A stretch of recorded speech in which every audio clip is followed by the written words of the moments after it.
उसको कह दीजिएगा चुड़ैल, और वो डाउनलोड कर लेंगे एकदम। याद करो फलाना तारीख इतना बज के इतना मिनट में चुड़ैल बोला। हम लोग फोड़ रहे थे यहाँ पे, अब भूकंप आ रहा था यहाँ।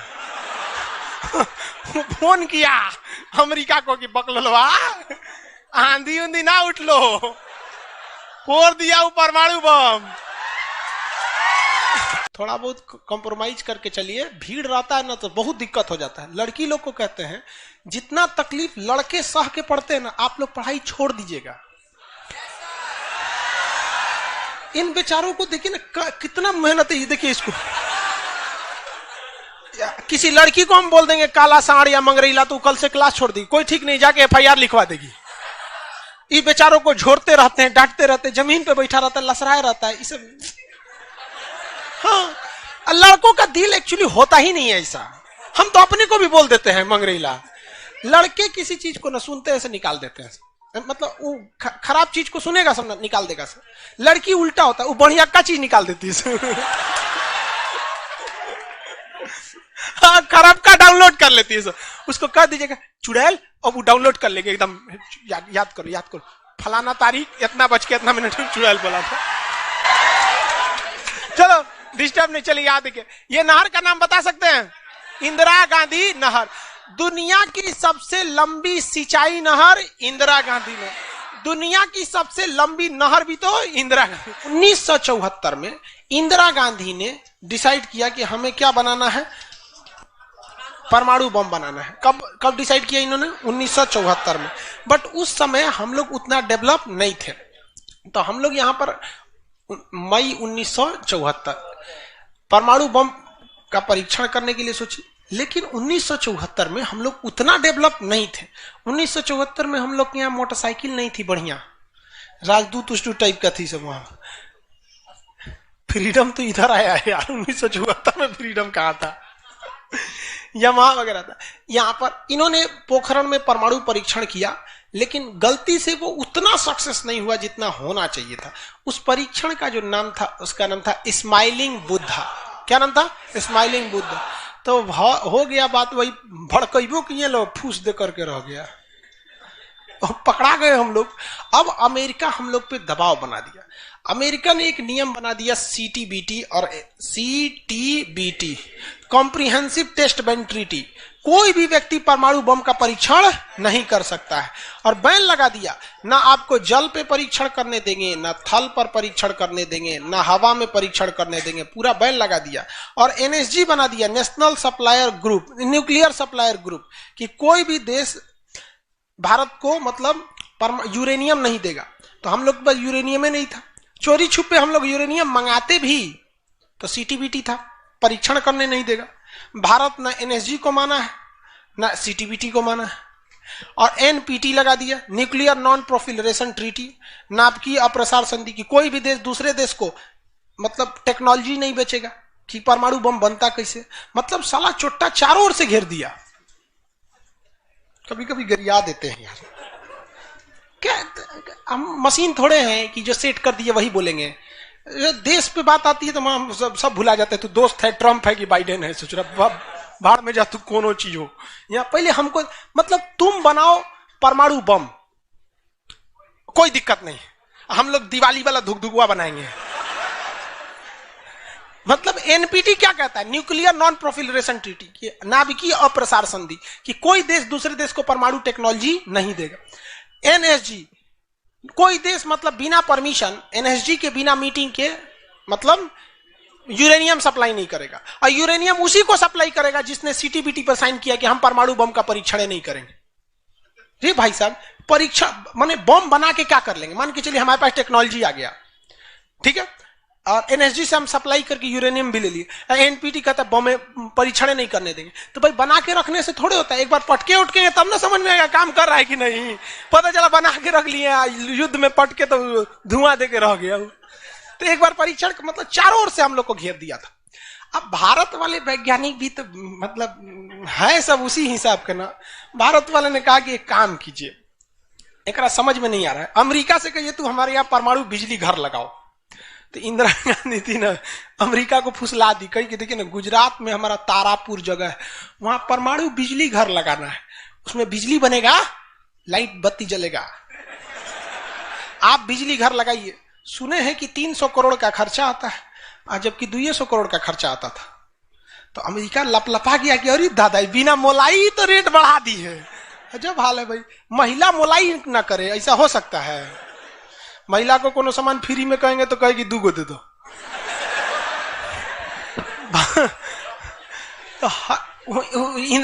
अमेरिका ने सहयोग कर दिया, हाँ हाँ हम पूरा परमाणु बिजली घर बना देंगे, बिजली बनेगा, आपके यहाँ भुक भुक वाला लाइट जलेगा एकदम। तारापुर में 1972 में बिजली घर लगा दिया। अब बिजली घर चलेगा कैसे? इंदिरा गांधी का हमें यहाँ यूरेनियम नहीं है, एक काम कीजिए, जो बिजली घर लगा है ना उखाड़ के ले जाइए, अपना ठेका कैंसिल का। अरे पगली कही के तो पैसा दे, तो पैसा कौन ची का, ये तू कौन ची तू बनी ले NSG कि हम यूरेनियम नहीं देंगे, का अच्छा तुमको दे देंगे, कोई दिक्कत नहीं। अब वो यूरेनियम लिया था हमें बिजली घर में भड़काने के लिए। अरे भैया तू ले आओ ना, हम लोग ने डिसाइड करेंगे इसको भड़काना किधर है। इधर आया 1972 में तारापुर में, उधर तैयारी चल रही थी 1974 में। हम लोग ने उसमें से निकाल के इसमें भड़का दिया। बाद में पता चला गलती हो गया, अमेरिका होशियार निकला, जो यूरेनियम बिजली घर में लगता है वो 20% इनरीच रहता है, अब परमाणु बम में 80% इनरीच चाहिए होता है। हमसे गलती हो गया, ससुरा जातो गया भातो ना मिला, भड़काइयो दिए, बदनामो हो गए लोग, सब सतर्क हो गया, सब हरक गया, सब देहात में बोला जाता है ना, हरक गया सब। ले भाई हम लोग को पता नहीं था, जो हम लोग कच्चे मसाला पे भड़का दिए थे लोग। अब क्या हो, इस सब 75 को नियम लगा दिया, हम लोग को कोई देता ही नहीं था। तो बस अब भारत में वैज्ञानिक, इंदिरा गांधी ने प्रोग्राम को कैंसिल नहीं किया, कहा कि बनाइए। अब भारत में धीरे धीरे आगे गए, एक से एक वैज्ञानिक मिल गए सब। उसमें एक चिदम्बरम थे, बहुत मशहूर वैज्ञानिक, और उसके बाद मिल गए हमारे APJ अब्दुल कलाम, सोने पे सुहागा। इन्होंने परमाणु बम बनाने की पूरी तैयारी कर ली। अब तब तक लेकिन कोई भी प्रधानमंत्री डरे उन लोग को खुली छूटे नहीं देता था कि परमाणु भड़काइए, क्योंकि अगर फूस हो गया, देखिए भड़क के सक्सेस हो गया तो किसी के बाप की औकात नहीं फिर कुछ बोले। भड़का दीजिए उसको, उसके बाद कौन सी बोलता है, ले आओ रे, ले आओ तो कौन सी है नहीं। लेकिन अगर भड़काए और फूस कर गया तब तो पिटा जाएंगे। जापान पर परमाणु बम मार दिया था अमेरिका, जापान चुपचाप देख लिया था। जापान के पास परमाणु बम रहता ना, अरे बाप रे बाप, उनको तो दिखाया रहता, जापान मारा रहता ना, जिसका कोई हद नहीं। मजबूरी हो गई थी, तो भारत के सामने यही रास्ता था कि भैया अगर भड़का दिए और अगर सक्सेस नहीं हुआ तो इस बार माफी मिलने वाला नहीं है, क्योंकि 1974 में एक बार माफ कर दिया था। लेकिन अटल बिहारी वाजपेयी का जब नेतृत्व आया प्रधानमंत्री का, तो अटल बिहारी वाजपेयी ने कह दिया था भैया कुछ भी हो जाए, कुछ भी हो जाए, हमारा देश रहना चाहिए। आज के नेता रियलिटी बताते हैं। अटल, हम और आप उस पीढ़ी में से हैं जिन्होंने एक साथ 2 महापुरुष को अपने देश में देखा, राष्ट्रपति के रूप में APJ अब्दुल कलाम और प्रधानमंत्री के रूप में अटल बिहारी वाजपेयी। और यह सौभाग्य पृथ्वी पर अब किसी को नहीं मिलने वाला है, क्योंकि ये ऐसे लोग थे जिनका अपना परिवार बाल बच्चा कुछ नहीं, देश ही समझा मतलब देश है यहाँ पे, और कुछ नहीं। यहाँ पे गलवान में चीन घुसा है ना, चोट्टा अटल बिहारी वाजपेयी रहते तो क्या बता रहे, तो दिखने में बुढ़ा थे अटल बिहारी वाजपेयी। यहाँ पे बड़े बड़े जवान लोग का छक्का छुड़ा देते थे बॉर्डर पे। उन्होंने खुला छूट दिया APJ अब्दुल कलाम को, कहा कि आपको हमारे परमिशन की जरूरत ही नहीं है, आपको जो करना है करिए, हमको नहीं, हमको बस परमाणु बम चाहिए, हमारी सरकार रहे चाहे सरकार गिर जाए। और रियलिटी में है, भारत में अटल बिहारी वाजपेयी अगर परमाणु परीक्षण न करते तो भारत पर अमेरिका सैंक्शन नहीं लगाया रहता और अटल बिहारी वाजपेयी की सरकार नहीं गिर जाती। लेकिन अगर वो अपनी सरकार को सोचते तो कोई भी शिक्षक मंच पर खड़ा होकर किसी प्रधानमंत्री का खुलेआम तारीफ नहीं कर सकता, वरना कितने प्रधानमंत्री आए, कितने गए, किसी के लिए शब्द नहीं निकलता है। तो इतिहास हमेशा याद रखिएगा, आपको न्यौछावर करना पड़ेगा। यहाँ पर ऐसे चमचागिरी करने से किसी का नाम लेता आदमी, लेकिन विरोधी भी जिनका नाम लेते हैं ऐसे महापुरुष थे अटल बिहारी वाजपेयी, APJ अब्दुल कलाम। कोई है जो गिर जाएगा? हाँ, उसे जो अपने बेचारा शर्मा जाएगा, किसको बोल रहे। उन्होंने खुला छूट दिया और कहा कि जो करना है करिए। APJ अब्दुल कलाम कहे ठीक है, लेकिन अमेरिका को पता चल गया कि सोचा APJ अब्दुल कलाम चल गया वहां, ये पक्का सफल कर देगा, तो उसने उसके ऊपर ना सैटेलाइट छोड़ दिया, अमेरिका से सैटेलाइट छोड़ा और भारत के ऊपर निगरानी करने के लिए। अब यही गलती कर दिया अमेरिका से सुरा। APJ अब्दुल कलाम को फुसलाने के लिए नासा बुलाया, आइए ना, आइए नासा आइए। तो APJ अब्दुल कलाम चल गए और कहा कि देखिए देखिए कितना बड़ा बड़ा मशीन है नासा में, ऐसा ना इंडिया में है, टूटल फूटल स्टेपलाइजर रख ले रहता है, स्टेपलाइजर का नट उठ जाता है तो पिलास से दाब के करता है। कहा वहां वैज्ञानिक बने, यहाँ आइए हम आपको नासा का हेड बना देंगे यहाँ पर।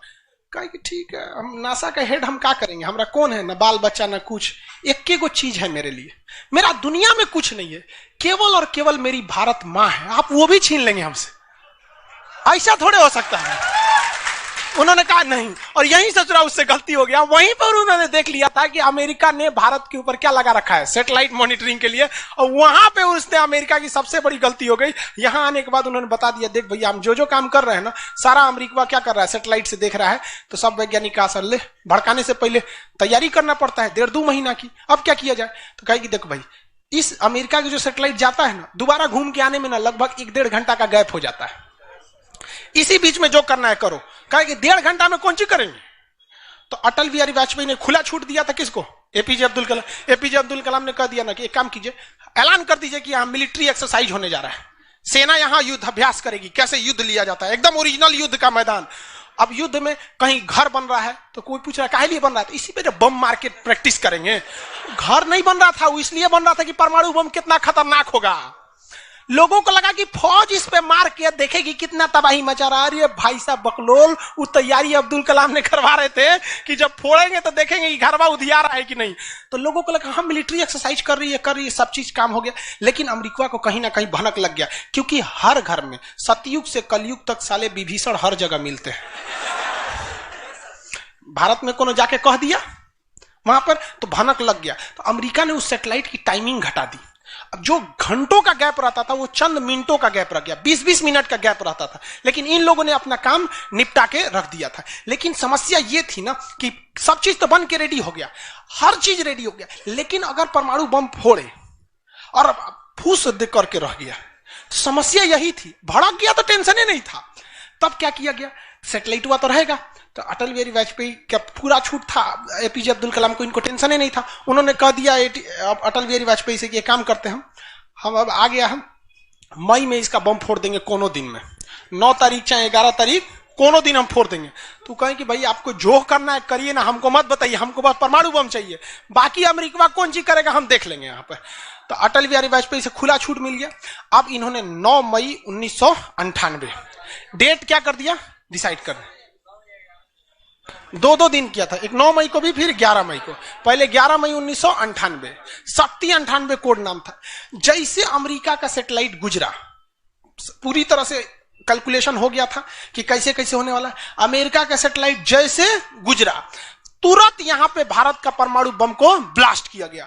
और जैसे ब्लास्ट हुआ तो जो मिलिट्री एक्सरसाइज कर रही थी उसको तो भेज दिया गया था 2 दिन पहले ही। जो बिल्डिंग बनाई थी वो खाली पड़ल था, धाए दे गायब हो गया बिल्डिंग, पूरा धुआं धुआं हो गया, पूरा भयानक। अब परमाणु बम क्या हो गया, लगभग सफल हो गया। वैज्ञानिकों को लग गया था सफल हो गया, लेकिन भाई अब ये फोड़े, अभी कैसे पता चल जाएगा सफल हो जाएगा। आप अंदाजे ना बता सकते कि भाई इतना तबाही एक अच्छा ही बम ला सकता है। लेकिन तब तक सैटेलाइट उसका घूम के आ रहा था और पकड़ लेता तब क्या होता, मान के चलिए पकड़ लेता, अब पता चला कि सफल नहीं हुआ, खाली धुआं कर दिया, गड़बड़ हो गया। तुरंत अटल बिहारी वाजपेयी को फोन किए एपीजे अब्दुल कलाम कि तुरंत आप मौसम विभाग को कहिए कि राजस्थान में भयानक तूफान आया है, कोई नहीं जाएगा। अटल बिहारी वाजपेयी ने तुरंत घोषणा करा दी, राजस्थान के लोग अपने घर में रहे, बहुत भयानक तूफान आया है। अब उसका सैटेलाइट आ रहा है तो देख रहा है धुआं हुआ है, तुरंत मैसेज भेजा नासा में, धुआं हो गया यहाँ पे। कहीं मतलब धुआं हुआ है, तूफान आया है वहां पे। तूफान आया है, सोचा वहां से चला गया। तब परीक्षण देखा गया, एकदम सक्सेस। अब टेंशन ही नहीं है, एक और फोड़ दो, 2 को फोड़ दिया गया, पूरी तरह से सक्सेस हो गया। और ससुरा अमेरिका को अभी तक पता है कि वहां तूफान आया है, अरे वहां दूसरा तूफान आया है। अब भारत में कुछ भी कहिए तो डर तो लगता है, भाई अमेरिका बहुत खतरनाक देश है। आज हम लोग भले शक्तिशाली है, 1998 में हम लोग को पाकिस्तान आगे दिखा देता था, 99 की करगिल वार याद कीजिए। आज हम लोग बहुत आगे निकल गए, लेकिन उस समय बहुत पीछे थे हम लोग। अब डर तो था ही। अब भारत के प्रधानमंत्री सब राष्ट्रपति सुखपुकाइल थे, अमेरिका क्या करेगा ओके पते नहीं। 9 तारीख बीत गया, 10 तारीख बीत गया, पता ही नहीं चला अमेरिका को। अटल बिहारी वाजपेयी अब्दुल कलाम से पूछे कि महाराज तो सोचा कुछ सुख ये नहीं रहा, तो पते ना चल। एक काम करते हैं, आप धड़ल्ले से फोड़ देते हैं, क्या फायदा है हम। तो फिर 11 मई को 3 गो और फोड़ दिए। दुगो गायब करके। जैसे परमाणु बम निकला धड़ाम से फोड़े, पता ही नहीं चला। दूसरा, लेकिन भाई धड़ाधड़ 5 गो फोड़ दीजिएगा तो पता चल जाएगा कि नहीं पता चल। ये डाउट हो गया पाकिस्तान को। जनते का है, हम लोग फोड़ रहे थे यहां पे, अब भूकंप आ रहा था यहां। फोन किया अमेरिका को कि बकलवा आंधी उंधी ना उठ लो, फोड़ दिया वो परमाणु बम। अमेरिका सोच रहा माथा फोड़ रहा है अपना, कह रहा है कि अब क्या करें हम यहाँ पे। नासा वालन को गरियाया, गिरे चोट्टा कहीं का, तू लोग को सैटेलाइट लगाओ, हाई लगाओ वहां पे। कौन सी देख रहा था लोग वहां पे, कि हम तो बोलबे किए थे कि उधर दुका उठाया था, अपने ना बोल रहे थे कि आंधी उठल है वहां पे। अमेरिका आग बबूला हो गया और तुरंत अमेरिका का प्रतिक्रिया आया कि भारत को इसका बहुत भारी कीमत चुकानी पड़ेगी। तो भाई जिसकी कीमत भारी ना हो उसे चुकाने में मजा क्या है। और अमेरिका ने खुलेआम भारत को ललकार दिया कि अमेरिका कभी भी इस बात को स्वीकार नहीं करेगा कि भारत एक परमाणु संपन्न देश है। भारत को कभी भी अमेरिका इस बात की मान्यता नहीं देगा। अटल बिहारी वाजपेयी ने भी कॉन्फ्रेंस तुरंत मीडिया के सामने आए और कहे कि जो चीज हमारे पास है उसके लिए हमें किसी के प्रमाण की कोई आवश्यकता नहीं है। और जिस देश को यह लगता है कि हमारे पास परमाणु बम नहीं है या जिन देश को हम पर शक है वह आ जाना युद्ध के मैदान में, बताएंगे है कि नहीं है। अब पूरी तरह तबाह हो गया यहाँ पे। अब अमेरिका माथा पीटते रह गया। अमेरिका ने आदेश दिया अपनी सेना को कि तैयार रहो। अटल बिहारी वाजपेयी ने आदेश दिया अब्दुल कलाम को कि जो बम बनाए हैं ना, 2-4 को फोटोकॉपी उसका रेडी रखिए। फोटोकॉपी मतलब उसका बना होना के रेडी रखिए, क्योंकि सेना की लड़ाई में भाई आर्मी टू आर्मी बहुत दिक्कत हो जाएगा। एडवांस है वो बहुत। आज के वक्त में भी हमारा हथियार वहीं से खरीद के आता है। भारत ने भी डिसाइड कर लिया कि जो होगा आपकी परमाणु बम से होगा। अमेरिका भी डर गया कि ना भाई इससे लड़ना अब ठीक नहीं है। पाकिस्तान वो बम बना के रख ले था, डरे नहीं फोड़ रहा था। 1 हफ्ता तक देखा कि भारत को क्या हो रहा है, क्या हो रहा है। देखा कि कुछ नहीं हुआ, इहो चुप पे फोड़ दिया। अमेरिका एकदम ककुआ गया, एकदम कह रे चोट्टा कहीं का, तू क्या फोड़ा रे। तो पाकिस्तान वहां झाड़ दिया अमेरिका को कि हमरे बोलेंगे कमजोर जान के, फोड़ले आपके आप बाई तो एकरा नहीं बोलेंगे। आप हम कमजोर हैं तो हमरा बोल देंगे। एक काम कीजिए, आप भारत को जो सजा दीजिएगा हम भी वही सजा काट लेंगे। सोचो हमरे पे खेल गया। हम ही लोग पे खेल गया पाकिस्तान। अब भाई अमेरिका टेंशन में आ गया। अमेरिका ने भारत पर एम्बार्गो और प्रतिबंध लगा दिया। जैसे अभी सऊदी अरब पे प्रतिबंध लगा दिया, कल के वीडियो में बताए थे, सऊदी अरब का डस्टबिन बना दिया वहां के। तो वहां पर अमेरिका ने भारत पर प्रतिबंध लगा दिया। कोई देश भारत से सामान नहीं खरीदेगा। जो जो चीज जरूरत की थी सब चीज पर बैन लगा दिया। भारत की अर्थव्यवस्था डूब गई, पाकिस्तान की भी अर्थव्यवस्था डूब गई, लेकिन भारत को बचा लिया भारत के 55 लाख कुशल कारीगर जो विदेशों में काम करते हैं। आप प्रतिबंध लगाइएगा भी तो पूरी दुनिया का कारखाने ठप हो जाएंगे, क्योंकि हर जगह भारत के वहां वर्कर काम करते हैं। और अमेरिका या सीबीएसई वाले जो वर्कर होते हैं वो स्पेशलिस्ट होते हैं। पेंट मारता है तो पेंटे मारेगा। भारत का मिस्त्री मल्टी टैलेंटेड होता है। पेंट मार रहा है, उसको एक काटी ठोक दो तो बिजली वाला काम कर दे, तो हाँ तार और घींच देते हैं। मल्टी टैलेंटेड होता है और काम भी बहुत ज्यादा करता है। काम हम जब 5 बजे कर देगा तो आदमी अच्छा बोरा नीचे उतार दो, तो ये सब बड़ी काम कर देता है। मेहनती होता है सर, कोई दिक्कत नहीं है उन सब में। खाना नहीं भी है तो कोई दिक्कत नहीं, निकालेगा तो खई नहीं है, चालू। तो पूरी दुनिया से भारत को पैसे आ रहे थे। पूरी दुनिया भारत में क्या, भारत के हजारों वर्कर लाखों काम कर रहे थे, भारत में पैसा आ रहा था। तो हमारी अर्थव्यवस्था पे उतना भयानक प्रभाव नहीं पड़ा, लेकिन पाकिस्तान की अर्थव्यवस्था तबाह हो गई। इसकी यहाँ के कोई वर्कर को ले भी नहीं जाता है। अरे चोटा कम मार करेगा कोई ठीक है नहीं है यहाँ पर। ये सब इतने बड़े बैल होते हैं सब पाकिस्तान वाला। अगर पाकिस्तान के एक मोहल्ला से 5 आदमी विदेश गया है ना, वहां अच्छा से हंसी खेसी ड्यूटी कर रहा है, अगर उसके परिवार में यहाँ झगड़ा होगा ना तो दोनों वहां झगड़ा कर लेगा सर। तो अब्बा काहे मर लो हमरी खाला को, वहां मार कर ले। उसकी अर्थव्यवस्था पूरी तरह से बर्बाद हो गई। अब पाकिस्तान के साथ अजीब सी दिक्कत था। अमेरिका अर्थव्यवस्था बर्बाद कर दिया, लेकिन पाकिस्तान भाई साहब हरामियों में नोबेल पुरस्कार मिलता तो हर साल यही लाता।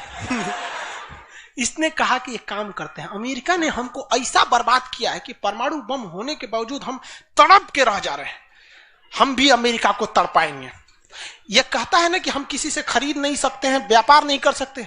एक काम करते हैं, हम परमाणु बमें बेचते हैं।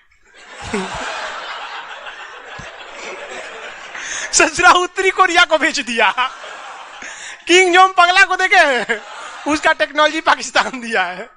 सद्दाम हुसैन को, ईरान को, सबको बेचने लगा कि सारा थ्योरी ले आके देखता था कि देखिए ऐसे ऐसे परमाणु बम बनता है, लीजिए 20 करोड़ दीजिए जाइए। अब अगला हिसाब, 1 महीना तो काटेगा आदमी, अगला हिसाब देखे। अमेरिका कर रहा है पाकिस्तान में चोट्टा क्या कर रहा है, क्या कर रहा है, मरे हम भूखे, मरे, आप प्रतिबंध हटा दीजिए, नहीं तो हम इसको फेसबुक पे डाल देंगे।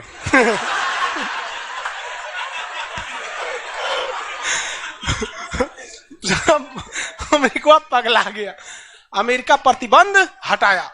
इस बार फायदा उठा लिया भारत, कहा कि रे ओकरा हटाया तो हमरो प्रतिबंध हटाओ। समझ आ गया कि नहीं? तो गलती से भी अगर हम लोग जब भी एक दूसरे का अंतर्राष्ट्रीय मंच पर साथ दिए हैं ना, तो दोनों को फायदा हुआ है। लेकिन ये चोट्टा उसको समझ में नहीं आता है। अभी भी अगर वो शांति से रहेगा ना तो बहुत आगे जाएगा, और अशांति से रहेगा तो एकदम में आगे चल जाएगा। परमाणु परीक्षण समझ में आ गया? किसी कोई दिक्कत कहां होता है? पोखरण में। आज भारत परमाणु संपन्न है या नहीं है? परमाणु की आवश्यकता है नहीं। अब अमेरिका केस कर दिया भारत पर, कहा कि आपने न्यूक्लियर प्रसार संधि तोड़ा है। भारत ने कहा हम नहीं तोड़े हैं, हमने किसी से संधि मंगाया ही नहीं है, हमारे खुद के वैज्ञानिकों ने खुद बनाया है। और ये बात खूब एपीजे अब्दुल कलाम ने बोला था। कौन सी बोलता है चुराए हम बनीले, बताएं कैसे बनता है। कहा कि अच्छा ठीक है, ये नहीं है, लेकिन आपने यूरेनियम तो चोरी से मंगाया। कहा चुप, चट्टा कहीं का चोरी से मंगाया। हमारे केरल में यूरेनियम निकलता है, जादूगोड़ा की खान झारखंड से निकलता है, उसी से हम बनाए। हम किसी से भीख नहीं मांगे हैं, हम हिंदुस्तानी हैं लोग, यहाँ पे भीख में तो हमें कुछ भी नहीं चाहिए। तो एनएसजी कहा कि अभी, तब कहा अब कौन सी पे मुकदमा ठोके, तब इस पे ठोक दिया भारत पे। आपने परमाणु परीक्षण किया क्यों है? भारत ने ये मुकदमा जीत लिया। जानते हैं कैसे? कहा कि कैसे, हमने तो कोई नियम नहीं तोड़े हैं। सीटीबीटी कहता है आप पानी में नहीं फोड़ सकते हैं, जमीन पे नहीं फोड़ सकते हैं, हवा में नहीं फोड़ सकते, हम जमीन के अंदर फोड़े हैं। भारत ने कहा फोड़ा था? जमीन के अंदर। तो भारत को उस समय हर चीज साथ दिया था, बुद्धि, विवेक, बल, शक्ति सब रहना चाहिए, तब आप जीत सकते हैं। ऐसा नहीं कि परमाणु बम ले लेने से आपको जीत जाएंगे। कब कैसा सिचुएशन था, आंधी आया है, परमाणु बम फूट गया, तो हर चीज बहुत कांड हुआ यहाँ पे। बाद में अमेरिका को समझ में आ गया कि नहीं हो सकता है, अब भारत को नांग नहीं सकते। वो गया जमाना जब हमारे ऊपर किसी का शासन हुआ करता था। आज भी भारत में बस जाति पात खत्म हो जाए, ऊंच नीच पे लड़ना खत्म हो जाए, और Congress BJP high party how party मतलब नेतागिरी खत्म हो जाए, तो सोचिए ना हमारे पास कमी किस चीज की है कि नहीं?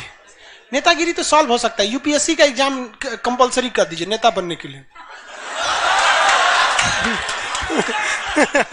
काम खत्म, तुरंत खत्म हो जाएगा काम।